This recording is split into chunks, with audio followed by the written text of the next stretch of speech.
वार्ता रखी गई थी, क्या इसका अर्थ था और क्या ग्रामीणों को इसके बात समझाई दी जाएगी और 11 तारीख को जो जन सुनवाई होनी है वो या होगी या नहीं होगी, विस्तृत जानकारी दी। देखिए, आज जो प्रेस वार्ता हम लोगों ने रखी थी वो इस विषय में रखी थी कि हमें लग रहा है कि काफ़ी कुछ ऐसी भ्रम की स्थिति भी है जिसके चलते कि कुछ समझ का आदान प्रदान भी कम हो रहा है। तो उस भ्रम की स्थिति को दूर करने के लिए क्या वास्तविक वस्तु स्थिति है चीज़ों की और क्या उसके बारे में प्रशासन का या जो कंपनी प्लांट लगाने वाली है उनका क्या कहना है, तो वो स्थिति को दूर करने के लिए और उस गतिरोध को दूर करने के लिए आज प्रेस वार्ता आप मीडिया बंधुओं के माध्यम से हमने रखी थी। और इस प्रेस वार्ता के माध्यम से कुछ चीज़ें मैं बिल्कुल मानता हूँ कि आम जनता तक भी पहुँचेगी, स्पेशली उन गाँव तक जो कि अभी प्रभावित की श्रेणी में आ रहे हैं। और इसके बाद भी इनके और अन्य कोई दुविधा या डाउट्स रहेंगे या कोई और मंच उनको ऐसा लगेगा जहाँ पे कि एक बैठक करने की संभावना है, क्योंकि सारे समाधान संवाद से ही बन सकते हैं। तो ऐसा कोई मंच उनको लगेगा जहाँ पे कि एक और संवाद करना या बैठक करनी है, तो उसके लिए भी जिला प्रशासन तत्पर रहेगा। और इस संबंध में चूँकि जनसुनवाई के लिए भी आज हमारे पास ज्ञापन देने के लिए आए थे, तो उनके बातों का हमने निराकरण भी किया है और उनकी बातों को संज्ञान में भी लिया है। तो इस विषय में जो भी अपडेट होगा आपको बताया जाएगा। सर, ग्रामीणों का कहना है कि 11 तारीख को यदि जनसुनवाई होगी तो और ज्यादा उग्र प्रदर्शन होगा या फिर कोई अप्रिय घटना भी घट सकती है जिसका जिम्मेदार जिला प्रशासन होगा। देखिए, वो जो उनका ऐसा वर्जन आ रहा है वो शायद इसलिए भी है कि कई चीज़ों के बारे में उनको जानकारी पूर्ण नहीं है या फिर उनका जो विरोध प्रदर्शन है वो उनको विरोध करने का एक तरीका है। तो चूँकि जनसुनवाई भी एक माध्यम ही है जहाँ पे वो अपना विरोध भी दर्ज करा सकते हैं और अपनी बात भी कर सकते हैं, तो उस माध्यम का इस्तेमाल भी करना चाहिए। और अभी जो बातों से क्लैरिटी आई है उसके चलते मुझे लगता है कि काफ़ी हद तक चीज़ें सुलझेंगी भी और उनकी समझ में भी थोड़ा इजाफा होगा। क्या 2 दिनों में समझा ली जाएगी उन कामों? देखिए, जितने भी ग्रामीण अभी इस प्रभावित की श्रेणी में आ रहे हैं तो वो ज़्यादा नहीं है, 5 गांव के लोग हैं और जिस भी मंच पे या जिस भी माध्यम से संवाद करना चाहेंगे तो उसके लिए कंपनी के लोग भी और प्रशासन की तरफ से लोग उपलब्ध व स्थापित रहेंगे। सर, ग्रामीण का कहना अगर लगाया जाता है तो उसको आत्महत्या करेंगे या हमला कर देंगे, सीधे तौर पर क्या है? फिर आपने वही बात बोली है कि देखिए विरोध है उनका, हम भी मान रहे हैं, बट अगर जो बातें हम लोगों ने इस प्रेस वार्ता ऐसा है कि जो खैरागढ़ श्री कदान में हम लोगों को सरकार के द्वारा ऑक्शन मेथड पर माइंस अलॉट हुई है, इसके लिए हम लोग जन सुनवाई कर रहे हैं। यहाँ पर खदान भी होगी और प्लांट भी सीमेंट प्लांट भी लगाया जाएगा जो 3.5 मिलियन टन का प्लांट होगा। इसके कारण सबसे पहला स्टेप होता है पब्लिक हियरिंग का, जो हम यहाँ कराने आए हैं। अब यहाँ पर जो ग्रामीणों का विरोध है वो हम आज तक नहीं समझ पाए कि विरोध किस बात का है। हम कौन सा यहाँ नुकसान करने आए हैं, किसी की जमीन लेने आए हैं, छीनने आए हैं, क्या है। छत्तीसगढ़ के अंदर 10 सीमेंट प्लांट हैं और जहाँ सीमेंट प्लांट लगे हैं वहाँ के आसपास का जो गांव है वो चमन हुआ है, वहाँ के लोगों को रोजी रोटी मिली है, वहाँ का गांव का स्तर बढ़ा है, शिक्षा का स्तर बढ़ा है, सब कुछ बढ़ता है एक इंडस्ट्री के आने से। यहाँ पर विरोध का कोई कारण तो मुझे बताए जिसका हम जवाब नहीं दे पाए। सर, कहना उपजाऊ भूमि है, लगातार पर्यावरण को ही नुकसान होना है, पानी की समस्याएं आएगी, तरह तरह के जो सर पानी की समस्या सीमेंट इंडस्ट्री लगने से पानी की समस्या नहीं आती है। पानी सीमेंट इंडस्ट्री में बहुत कम मात्रा में उपयोग किया जाता है। सीमेंट की एक समय के बाद में सीमेंट का जो पानी का स्तर है, लेवल है, आसपास के गांव में बढ़ता है, क्योंकि यहाँ पर पानी का स्टोरेज किया जाता है। पानी का स्तर गिरता नहीं है जबकि बढ़ता है। जहाँ तक धूल धक्कड़ की बात है, आप पूरे सीमेंट इंडस्ट्री छत्तीसगढ़ में 10 सीमेंट प्लांट लगे हैं, आप वहाँ जाके देख सकते हैं कि आसपास के गांव में सीमेंट प्लांट से लगे हुए खेती में भी खेती लहराती है। खेती का कोई नुकसान या प्रोडक्शन का कोई नुकसान नहीं होता है। चीज़ों के बारे में क्लैरिटी नहीं। आज ये प्रेस वार्ता जो हम रख रहे हैं वो इसलिए रख रहे हैं ताकि वो क्लैरिटी उन लोगों तक हो जाए। हो सकता है कि और क्लैरिटी आने से उनके निर्णय में या तो कुछ बदलाव आए या फिर उनको ज़्यादा समझ के साथ निर्णय लेने आ सकते। तो सर प्रश्न यही आ रहा है, लगभग सभी लोग इतने विरोध के बाद क्या जन सुनवाई टाली जाएगी या 11 तारीख को ही होगा कि वो जन सुनवाई आगे बढ़ सकती है? अभी आप लोग का स्टेप क्या रहेगा, फैक्ट्री का, प्रशासन का और लोगों की तरफ से भी उनको ज्ञापन प्राप्त होते रहते हैं कि जन सुनवाई के संबंध में उसको किस विषय में रखना है। तो हमने ज्ञापन में जितने भी बिंदु थे उसके बारे में भी हम लोगों ने सभी जितने भी स्टेकहोल्डर्स थे उनके बारे में उनको क्लैरिटी भी दिया है और उसके ऊपर जो भी निर्णय निकल के आएगा वो तय रहेगा। तो अभी टलने की स्थिति में नहीं हो सकती है क्योंकि 2 ही दिन समय है अपने पास, 3 दिन। हाँ जो होगा तो मालूम पड़ेगा, तो यहाँ से होगा सर कि फिर वो ऊपर से ही आएगा? जो भी आदेश हो गया जैसा भी होगा वो मालूम पड़ जाएगा। सर सवाल ये है कि ब्लास्टिंग को लेकर कि ब्लास्टिंग क्या किनारा क्योंकि 300 मीटर की दूरी पर आप स्नान करेंगे तो साउंड या वाइब्रेशन से कुछ घरों को नुकसान होगा, इसके जिम्मेदार कौन होगा और नुकसान होगा कि नहीं होगा? आजकल जो माइनिंग होती है इतनी कंट्रोल्ड माइनिंग होती है, ब्लास्टिंग होती है, तो मैं आपको बता रहा हूँ कि थोड़ा कोई दूर तक आवाज़ भी नहीं जाती है, दरारें आने तो बहुत दूर की बात है। और इस बात की हम लोग गारंटी भी लेते हैं कि अगर हमारे ब्लास्टिंग से किसी के मकान दुकान में कोई भी क्रैक आएगा उसका मुआवजा कंपनी देगी, होती है, कंपनी देगी ना? बिल्कुल देगी। सर ये धूल को लेकर भी बहुत सारे धूल उड़ेगा वगैरह वगैरह ऐसे जो चल रहे हैं धूल के लिए इक्विपमेंट पोल्यूशन कंट्रोल बोर्ड के द्वारा रिसर्च इसके ऊपर से लगाए जाते हैं। हम लोग पानी का छिड़काव बराबर करते रहते हैं, इससे धूल जो है वो कई लोगों के घरों तक ना पहुँचे, ये हमारा प्रयत्न है।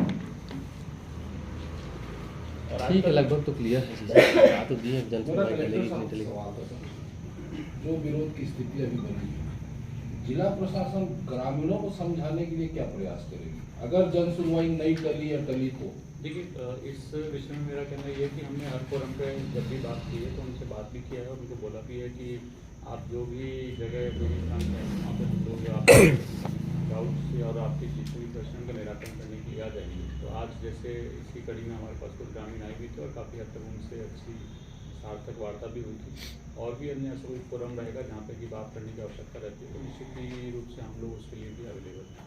क्योंकि सर विरोध जो सूर्यप्रदान में उस दिन दिखा 39-40 गाँव के लगभग 4 से 6 हज़ार थे, हर तो आपके पास हर गांव तो आएगा नहीं, तो ऐसे अपन अभियान कोई गांव में जाके अभियान चलाएंगे? मेरा वही कहना है। सबसे पहले जो विरोध की बात आई थी 39-40 गाँव में जब आप बोल रहे तो मेरे को लगता है प्रश्न जवाब खुद ही दे रहे हैं। अभी सिर्फ 5 गाँव की बात हो रही है तो 5 गाँव के बारे में जो चीज़ें हैं उनको हम पहले एड्रेस कर लेते हैं तो बाकी चीज़ों और आगे आसान हो जाएगा। नहीं, जो 5 गांव की जो बात, आज विरोध बढ़ गया, चाहे इसको प्रशासनिक लापरवाही कहें या कंपनी जो अपना काम चुपचाप कर रही थी उसके कहें, आज कंपनी को सफाई देने की जरूरत क्यों पड़ी है? बोलूँ मैं जी, हम 2024 फरवरी से जमीन ले रहे हैं। अगर हमारा विरोध हमारे प्रभावित गांव में होता तो कोई हमको जमीन नहीं बेचता। आज हम 185 एकड़ जमीन खरीद चुके हैं और हमारी रजिस्ट्री अभी भी पिछले गुरुवार तक हुई है, गुरुवार को भी रजिस्ट्री हुई है। अगर इतना विरोध वहाँ पर गांव में होता, ये विरोध जो हो रहा है वो 5 पंचायत को छोड़ के बाकी जगह विरोध हो रहा है। 5 पंचायत में हमारा कोई विरोध नहीं है। अगर विरोध होता तो हम जमीन खरीद पाते क्या? कोई हमको घुसने नहीं देता। कौन से 5 पंचायत है सर?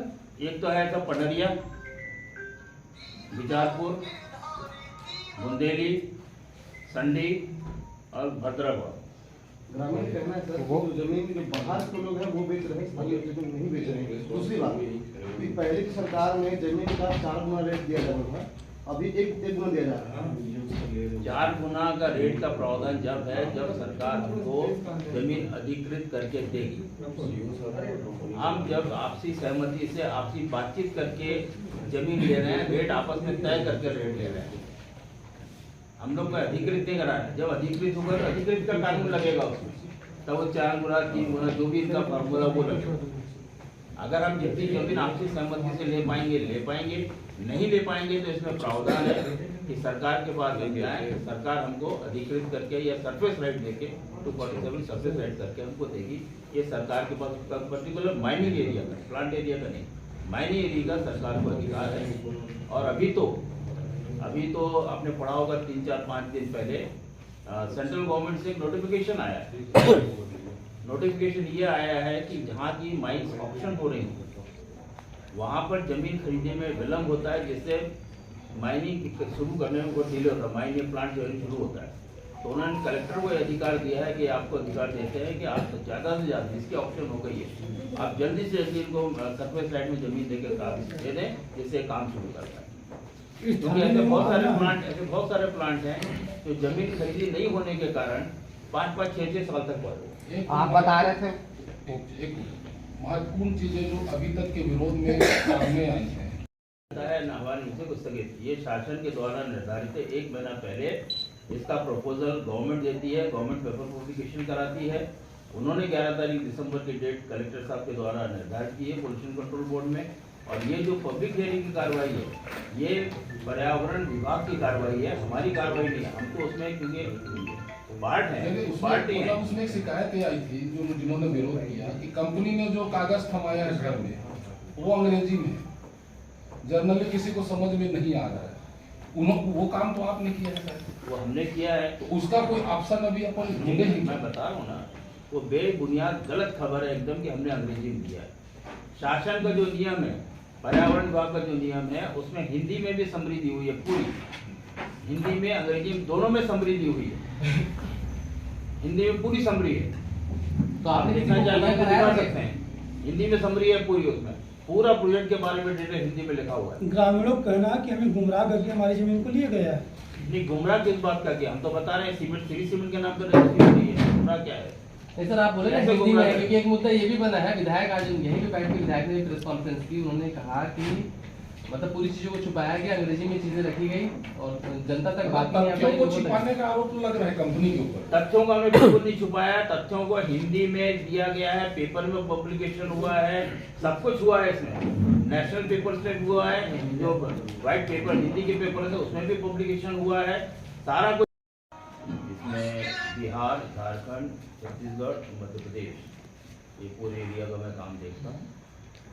और मेरे साथ हैं प्रमोद द्विवेदी, ये छत्तीसगढ़ के हेड हैं ट्रांसपोर्ट के। हम श्री सीमेंट को बिलोंग करते हैं। श्री सीमेंट वो इंडस्ट्री है जो पूरे भारत में तीसरे नंबर का स्थान रखती है सीमेंट निर्माता। इसके ऑल इंडिया में प्लांट्स हैं, विदेशों में प्लांट है, मल्टीनेशनल कंपनी है, दुबई में प्लांट है। और जैसा कि मैंने बताया कि भारत में तीसरे नंबर का स्थान रखती है। अभी अब आप लोगों को ये भी मालूम है कि आजकल जितनी भी वो कर रहे हैं, उसकी पहली स्टेप होती है public hearing. Public hearing environment clearance के लिए होता है। तो पब्लिक हियरिंग के लिए हम आए हैं, तो आप लोग देख रहे हैं कि कुछ दिनों से एक विरोध का सैलाब हमें दिखाई देता है। और हमें जो बातें सुनाई देती हैं उन बातों में बहुत ज़्यादा तथ्य नज़र नहीं आता है।